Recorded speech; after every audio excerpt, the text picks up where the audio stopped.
잘하는 강사들, 우리 코로나 시국이 오면서 완전히 바뀌었거든요. 내가 컴퓨터에 못한, 왜 옛날 강사들은 나이 드신 분들이라 해서 좀 그렇긴 하지만, 예, 이 컴퓨터를 잘 못 만지니까 옛날 세대들은 잘 못 만지잖아요. 네, 그래서 우리 막 직원들한테 시키고 뭐 아래 사람들한테 시키고 누가 만들어준 컴퓨터에 이런 파워포인트 갖고 가서 또 강의를 하고 막 하다 보니까 이 조작이 좀 어려워요. 그리고 이게 손도 뭐 이게 타자 치는 것도 좀 어렵고 그런데 줌 강의를 해야 되는데 이 줌 강의를 못 하는 경우가 되게 많잖아요.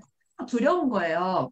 내가 만들어진 거 PT 그냥 클릭해서 포인트 넘겨서 이거 강의는 잘하지만 이거를 막 만들고 PT 만들고 막 줌 열고 막 이런 것들이 안 돼서 정말 강의 잘했던 사람들도 코로나 오면서 손가락 빠는 강사들도 있었고 뭐 억대 연봉이 옛날에 억대 연봉이지 지금은 진짜 뭐 천만 원도 못 버는 이런 강사들도 있고 막 그렇거든요.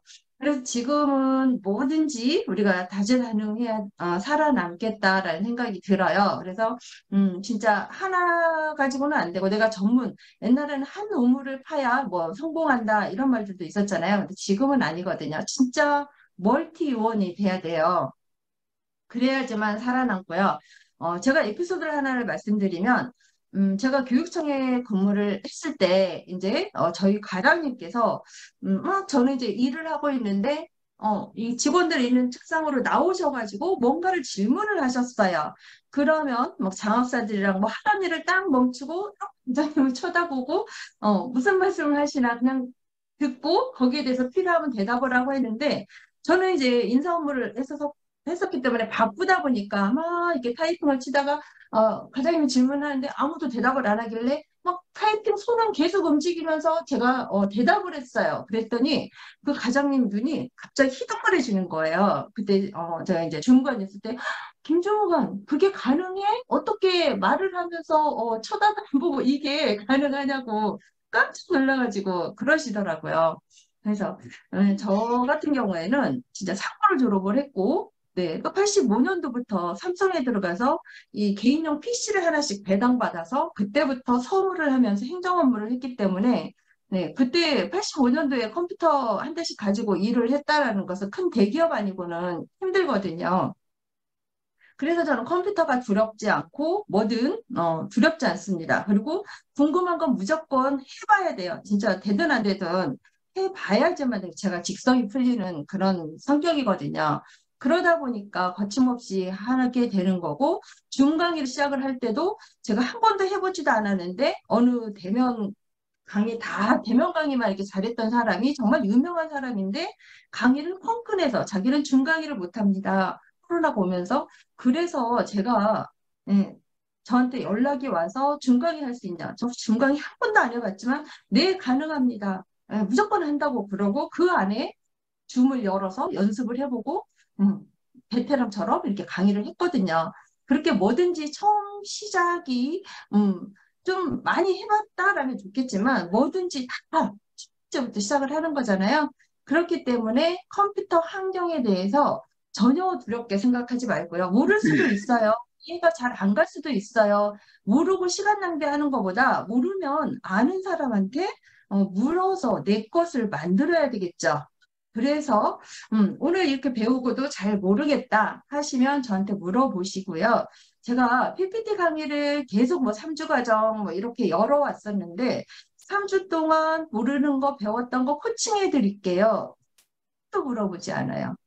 한 번도 물어보지 않아서 그렇구나 안 되겠다 해가지고 이번에는 이제 아예 단기 코스로 하루하루 해가지고 이거 내가 만든 이런 환경 다 드리고 녹화본도 드리고 하자 이렇게 해야지만 되든 안 되든 일단은 여기 와서 비싸지는 않지만 그래도 또 비쌀 수도 있지만 내 돈을 지불하고 거기에 대해서 또 시간을 할애하고 잠도 안 자고 이렇게 했는데 뭔가 듣긴 들었는데, 내가 하나도 모르겠어. 남는 게 없어. 그러면 그 시간이 너무 아깝잖아요. 그리고 두 번, 세 번 듣기 싫을 거야. 아마 그게 누적되면. 나는, 그리고 자신감도 떨어질 거예요. 그래서 제가, 이번 달부터 이렇게 바꿔가지고 하나씩 하고 있습니다. 그러면 어떻게 하면 이제 차별화된 내 컴퓨터 환경을 만들 것인가? 네. 그래서 오늘 준비한 게 차별화된 바탕화면 만들기, 그리고 깔끔한 파일, 폴더 정리는 어떻게 하는가, 그리고 스마트한 컴퓨터 환경 조성은 어떻게 하면 좋을지 이제 크게 이 세 가지 풀로 진행을 하도록 할 거예요. 이것은 제가 별거 들어있는 건 아닌데 PPT 원본 이대로 다 녹화본 드릴 때 같이 드릴 거니까 이런 목차도 뺑글뺑글 돌아가는 거 난 만들지 몰라. 이거 괜찮아 보이네? 그냥 여기다 쓰세요. 이렇게 쓰시면 될 것 같고요. 그래서 차별화된 바탕화면을 만들려면 일단 남들과 다른 나만의 이미지 파일을 하나 만들었으면 좋겠어요. 제가 이미지 파일 메일로 제공을 드렸죠. 제가 막 검색해서 찾아본 것도 있고 또 지금 제 바탕화면에 해져 있는 건 우리 아리따운 임지윤 실장님이 제공해줘서 그대로 쓰기 싫어서 제가 미니 캠퍼스에 들어가서 저만의 또 화면으로 만들어서 바탕화면을 만들었거든요. 그래서 오늘 미리 캠퍼스 들어가서 이제 바탕화면 한번 만드는 거 알려드릴 거예요. 그래서 나만의 바탕화면 이미지를 만들었다. 그러면 그 이미지를 적용을 해서 내 컴퓨터에 적용을 해서 바탕화면에 아이콘을 어떻게 정렬하면 좋을지 아이콘 정렬 방법과 그다음에 효율적으로 폴더 정리를 어떻게 하면 좋은지에 대해서 말씀을 드리고요. 그래서 이 바탕화면 만드는 방법을 제가 이렇게 텍스트로 정리를 했어요. 그래서 이해가 잘 안 가고 따라하지 못했다 했을 때는 이거 드리니까 이거를 보시고 다시 한번 정리해서 오늘 배웠던 것만큼은 반드시 몇 개 안 되니까 내 컴퓨터 저기 설정에다가 꼭 적용을 하시길 바랄게요. 그래서 이제 이렇게 만드는 방법 알려드렸고요. 여기에서 중요한 것은, 디자인, 우리가 이 폴더 정리를 하는데, 페이다, 뭐, 다운로드 받는 것도 바탕화면, 뭣도 어디, 거의 다 바탕화면에 저장을 하다 보니까 바탕화면이 꽉 찹니다. 꽉 차면 바탕화면에 많은 것이 있으면 이 컴퓨터 속도도 늦어져요. 그만큼. 그리고, 이거는 오래돼서 삭제를 했어. 그런데 휴지통에 또 가득 들어있잖아요. 휴지통 비우지 않으면 그 폴더를 이동을 했을 뿐이지 휴지통에 남아있기 때문에 그 저장 공간이 그대로 활용이 되는 거, 사용이 되거든요. 그래서 휴지통도 좀 자주 비워주시고, 그리고 자주 활용하지 않는 거, 한 달에 한두 번, 이상 사용을 하지 않아. 그런 것들은 전부 다 문서에다 끌어놓으시면 돼요. 문서에다 끌어놓고 그 문서에서 또 정리를 깔끔하게 하시면 가능하거든요. 그래서 바탕화면은 최대한 깔끔하게 해주시는 게 좋습니다. 그리고 이제 문서로 들어가서 깔끔한 파일 폴더를 어떻게 정리하면 좋은가? 제가 도서관에 근무한 적이 있어요. 저희는 이제 경기도교육청 공무원으로 근무를 하면서 거의 뭐 2년, 3년, 뭐 빠르게는 뭐 1년 반 만에도 1년 만에도 이렇게 인사이동을 하거든요. 그래서 도서관에서도 좀 근무한 적이 있는데 도서관에 가보시면 우리가 000부터 900번까지 십진분리법에 정리가 딱딱딱 돼 있잖아요. 그래서 우리 컴퓨터 파일도 십진분류법, 우리 000은 뭐 100은 100번, 200번, 300번, 400번 해서 900번까지 딱 10개의 큰 대분류로 분류를 하세요. 이거는 뭐 000은 뭐를 해야 돼요? 라는 법이 없어요. 이건 내가 만드는 거예요. 000 폴더에는 뭐 넣고 100번은 뭐 넣고 이런 식으로 하잖아요. 이렇게 10개의 폴더를 만들고요. 네, 거기에서 이제 만약에 100번을 만들었어. 그럼 100번에 해당되는 게 101번부터 세번 분류를 하는 거죠. 101번부터 199번까지 만들 수가 있어요. 99개의 폴더를, 세부 폴더를 만들 수 있는 거죠. 그러면 대분류만 잘하면 그 안에 얼마든지 세분화해서 넣을 수가 있죠. 그러면 이제 세부 폴더가 있잖아요. 그럼 세부 폴더에 드디어 내가 뭐 파워포인트도 넣고 한글 파일도 넣고 이렇게 작업 파일을 거기다 넣는데 작업 파일을 그냥 무조건 쑤셔 넣는 게 아니라 작업 파일 맨 앞에다가 날짜, 이 문서를 생산한 날짜를 적으시고 제목을 적으시면 좋으세요. 그러면 이게 정렬 기준을 이렇게 유형별로, 오름차순으로 이것만 설정을 해놓으면요. 쭉 날짜별로 이렇게 정리가 되어 있기 때문에 똑같은 제목이지만 날짜가 옛날 거는 벌써 오래된 거니까 똑같은 게 이렇게 두 개가 있으면 최신 거가 있으면 옛날 거는 삭제를 해도 되잖아요. 그러다 보면은 내 컴퓨터를 항상 최적화시켜서 이렇게 가질 수가 있는 거거든요. 그러면 금방금방 빨리빨리 이렇게 이동도 되고 하니까 컴퓨터 속도도 향상이 되고 그러면 네, 업무가 훨씬 효율화가 되겠죠. 그래서 이 세 가지 방법 꼭 적용을 해 보시고요. 그래서 이제 또 깔끔한 파일 폴더 정리는 이러이러한 방법으로 한다라고 금방 이제 설명을 드린 거, 제가 정리를 해 놓은 거고요. 그 다음에 스마트한 컴퓨터 환경은 어떻게 할 것인가? 제가 이 제 마우스 포인트 보이시나요? 우리가 줌 강의를 많이 하다 보니까 이렇게 마우스로 우리가 대면 강의면 가서 이렇게 손으로 할 수도 있고 아니면 포인트로 이렇게 멀리 있으면 포인트 불빛 레이저로 이렇게 쏠 수도 있는데 지금은 비대면 강의가 주로 이제 많다 보니까 안 되잖아요. 그러면 이 마우스 포인터도 내가 보기 크면은 나도 좀 사용할 때 불편할 수도 있어요. 근데 우리 학습자들이 보기 편하게 이렇게 포인터도 색깔 있게 크게 이렇게 해보고 지금 여기 스마트한 여기를 할 거야. 그러면 이렇게 시선을 이쪽으로 올 수 있도록 이런 것들도 하고요. 그래서 이런 것들은 또 어떻게 설정하는지 알려드릴 거고요.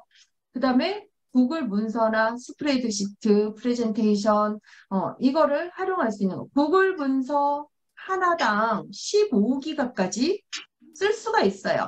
내 컴퓨터에다가 15기가를 쟁여놓는 것보다 그냥 인터넷 구글 폴더에서 무료로 15기가까지 활용을 할 수가 있기 때문에 네, 얼마든지 문서를 저장을 할 수가 있거든요. 그리고 난 15기가를 다 썼네? 그러면 네, 구글 메일 하나 더 만들어도 돼요. 아마 그게 제가 알기로는 꺼졌네. 제가 알기로는 3개까지 가능할 거예요. 그래서 저도 지금 구글 메일을 2개를 쓰고 있는데요. 그렇게 해서 웬만한 것은 이런 구글 문서나 스프레드시트, 이거는 일반 우리 한글 파일이나 엑셀하고 똑같아요. 저희가 다 되거든요. 그래서 똑같으니까 이렇게 활용을 하시고, 프레젠테이션은 우리 프레젠테이션하고 비슷하긴 한데, 조금 더, 약간 이제 여기가 숙달된 사람들은 괜찮은데, 약간 숙달 안 된 사람들은 조금 달라요. 조금 다르고, 조금 디테일 면에서 좀 떨어져요. 그래서 이런 작업 워크지 같은 거, 또 학습자하고 상호작용할 수 있는 거, 이런 것들은 프레젠테이션의 뭐 양식이나 해석할 수 있는 것들, 이런 거는 아주 짱이에요. 그래서 이런 것들을 좀 활용을 해보시면 좋겠고요. 그리고 제가 메일을 발송할 때도 뭐든 다 차별화를 해야 되는데, 이모지를 항상 문서 앞에다가 이모지를 붙이잖아요. 네, 이렇게 좀 차별화를 시켜주면 사람들이 메일이 많이 오잖아요. 그럼 메일이 많이 오는 것 중에 내 메일은 유독 눈길이 가서 그거를 크게 되어 있거든요. 그래서 우리가 강의 제안서나 뭐 이런 것들을 강의 계획서 기관에서 요청해서 보낼 때도 이렇게 메일 이모지 하나 딱 해서 보내면 그 사람이 저한테 뭐 1대1로 저한테만 요청 올 수도 있고 또 여러 강사한테 요청을 갈 수가 있잖아요. 그런 강사들이 쫙 오면은 제 메일은 눈에 확 띄어서 클릭을 꼭 해보겠죠. 놓치지 않겠죠. 그래서 뭔가 똑같은 거지만 조금 더 효율적으로 할 수 있는 이런 것들을 좀 찾아서 적용을 해보시면 좋을 것 같아요. 이런 것들이 전부 다, 원장님, 네, 원장님, 저기 이모지라는 게 뭐죠?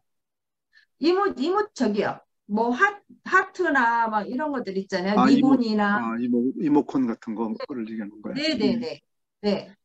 그런 것들을 좀 활용을 해보시면 아무튼 남들보다 눈에 띄게 네 그렇게 하시고 제가 지난번에 전자명함도 만드는 거 알려드렸잖아요. 전자명함 링크도 밑에다 붙이고 이미지도 붙이고 또 뭔가가 막 거기다가 제가 이 메일을 보낼 때 저는 효과적으로 하기 위해서 어때요? 메일 보냈을 때 그던지 말던지 그냥 2월 교육과정, 다음 이어서 교육과정 쫙 올리잖아요. 누군가는 거기서 보고 교육을 신청을 하기 때문에 그냥 내가 이 첫 메일, 첫 링크 이것만 드려도 돼요. 그런데 그것만 드리는 게 아니라 밑에 다른 것들이 가잖아요.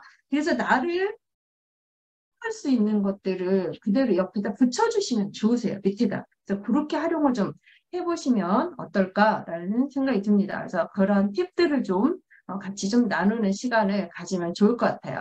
그렇게 하다 보면 진짜 나도 스마트한 강사가 됩니다.